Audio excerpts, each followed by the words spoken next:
Jangan lupa like, komen, dan subscribe channel YouTube TVRI Bengkulu, serta nyalakan lonceng notifikasinya.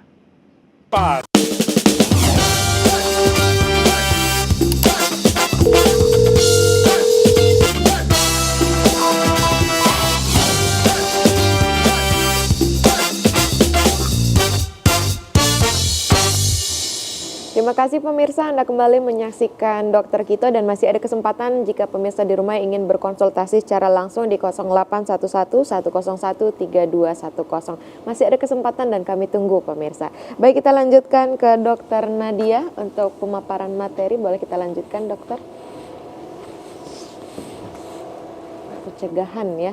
Iya, untuk pencegahannya ya. Tadi kan dilanjutkan lagi untuk bersihkan riasan mata dan wajah sebelum tidur. Karena mungkin habis aktivitas, habis kegiatan, apalagi wanita-wanita karir ini terkadang sudah sampai rumah jam 10. Nggak bisa lepas dari make up iya, ya. jam 11 malam. Aduh capek, nggak sempat mandi, sampai nggak bisa sempat bersihkan area mata lagi kan. Karena kan memang sebenarnya untuk area mata itu terkadang ada pembersih khusus ya. Kalau dari brand-brand dari brand-brand kecantikan itu kan dia mengeluarkan untuk pembersih mata yang khusus. Nah, juga kita tuh terkadang males untuk membersihkannya, udah capek jadi sekedar-kedarnya aja, terus udah bersihkan cuci muka langsung tidur, padahal mungkin sudah masih ada residu-residu atau sisa-sisa kotoran yang tersisa dan itu dapat menyebabkan si blefaritis ini. Terus hindari berbagi alat rias dengan orang lain, takutnya nanti kan teman-teman kita bisa itu bisa menular, itu bisa jadi tempat penularan infeksi bakterinya atau seperti apa. Karena seperti yang kita tahu kalau misalnya kita berbagi barang atau dengan teman lain itu tidak hanya bagian mata, pun tempat-tempat atau organ-organ lainnya, tempat kulit atau apa itu bisa juga menjadi sumber infeksi. Bersihkan air mata dengan tisu bersih. Terkadang kalau menangis atau misalnya kadang tuh kan kalau udah kecapean matanya, terus kadang netes atau apa, kadang berair dan lain-lain, itu sebaiknya dibersihkan dengan tisu. Jangan langsung dikucek-kucek aja, karena kita tidak tahu apakah tadi tangannya habis megang sebelah atau keripik sebelah dan lain-lain itu udah pedes dan lain-lain, atau juga habis megang-megang barang-barang sekitar atau habis buang sampah dan lain-lain. Terus hindari ya yang namanya mengucek mata. Terus gunakan tisu atau kain bersih saat menyentuh mata yang gatal. Gunakan obat tetes air mata buatan jika mata kering.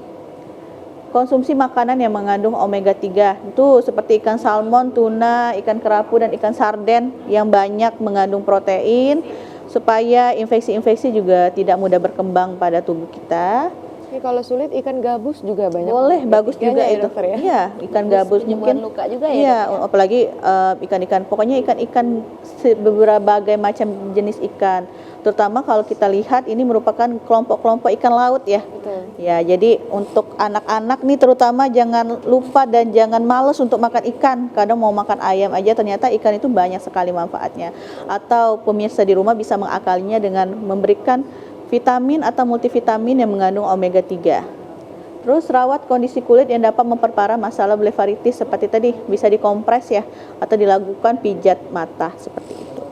Mungkin itu yang bisa disampaikan terkait blefaritis ini.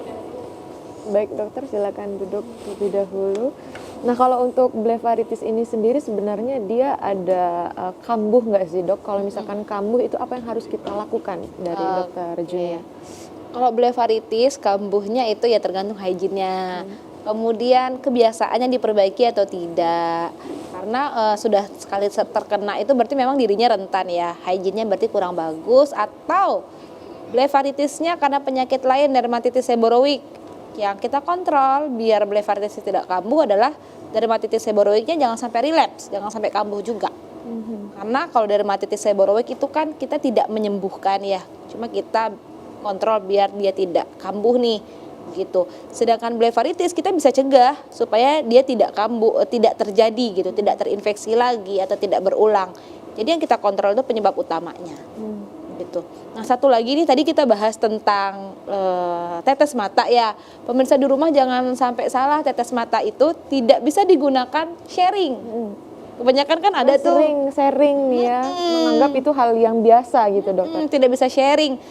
Pas netesin kita nggak tahu tuh nempel nggak di area mata mana atau kena sekretnya. Atau Betul.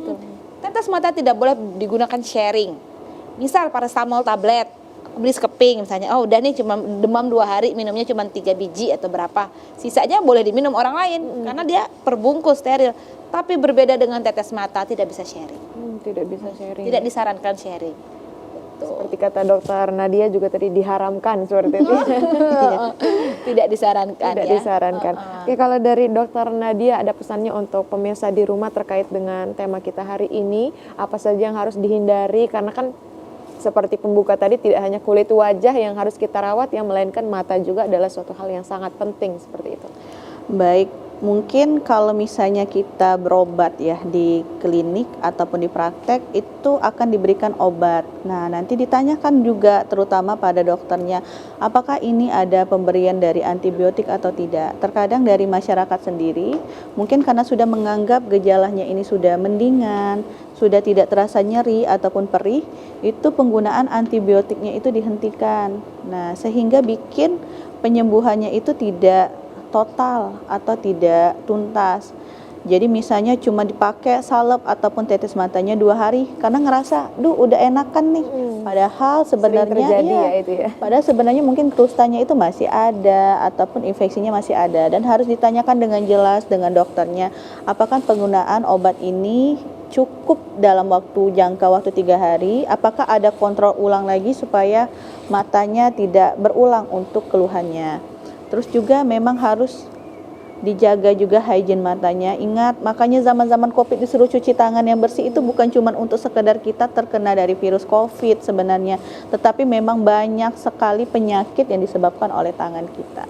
Mungkin itu yang bisa saya sampaikan. Oke, kalau untuk dokter Junia seperti apa pesannya kepada pemirsa di rumah? Oh ya, saya juga ada tambahan nih dokter, untuk blefaritis ini sendiri apakah dia bisa sembuh sendiri dokter? Oke, tergantung penyebab ya. Ada yang bisa sembuh sendiri, paling saat kita cuci wajah kan dia terbilas tuh, imunnya masih kuat jadi infeksinya tidak melebar kemana-mana. Cuma kebanyakan tuh memang butuh penanganan karena akan tidak nyaman ya di mata. Biasanya pemirsa di rumah beli tetes mata sendiri. Betul. Ternyata tetes mata itu bentukannya sama tuh kayak tetes mata pada umumnya, mirip lagi satu merek yang sama misalnya. Ternyata jenisnya banyak.